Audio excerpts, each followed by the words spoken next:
What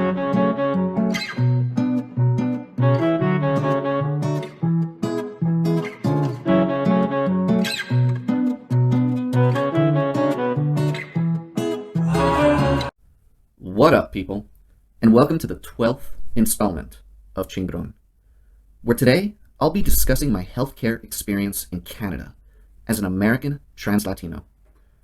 As I've discussed before, my racial reassignment therapy requires regular injections of melanin and the occasional capsaicin supplement to prevent me from regressing back to a Caucasian.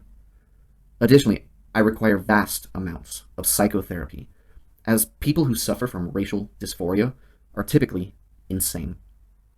Now, obviously, these physical and mental medical treatments are outrageously expensive. And because America doesn't provide free, taxpayer-funded healthcare to cover the cost, I am forced to travel to our more progressive neighbors in the north, Canada. Canada has been on the cutting edge of socialized medicine and racial reassignment therapy for decades, having provided treatment for the likes of Michael Jackson, Colin Powell, Joy Behar, and even Justin Trudeau himself, all at the expense of the taxpayer. And so, following my latest round of treatment, as I was exiting the hospital, the doctor came to me and asked, "So, my trans-Latino friend, how are you enjoying the sweet, free Canadian healthcare, eh?" To which I replied, "Oh, doctor, it's magnificent. The more I take, the more I want. And may I just say, you're welcome." This seemed to confuse the doctor. "You're welcome," he said. "What do you mean, eh?"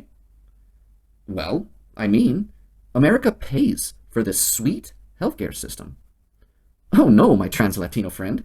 Our Canadian tax dollars pay for the sweet, free Canadian healthcare, eh?" "Really, doctor? Well, I would beg to differ. You see, Canadians get away with spending a very small percentage of your GDP on the military. And you get away with it because America does the job for you. America has long protected your borders and provided a deterrent against any foreign aggression. It's a pretty safe assumption that without the protection of the American military, Russia would have long ago invaded northern Canada in order to acquire the vast amount of resources you possess. Not to mention that those resources account for approximately 10% of Canada's GDP, most of which is purchased by the US. So, without that sweet protection from the American military, the North American map would probably look something more like this, which, as you can see, is nothing more than an upside-down cock and balls. Luckily, doctor, you don't have to worry about that.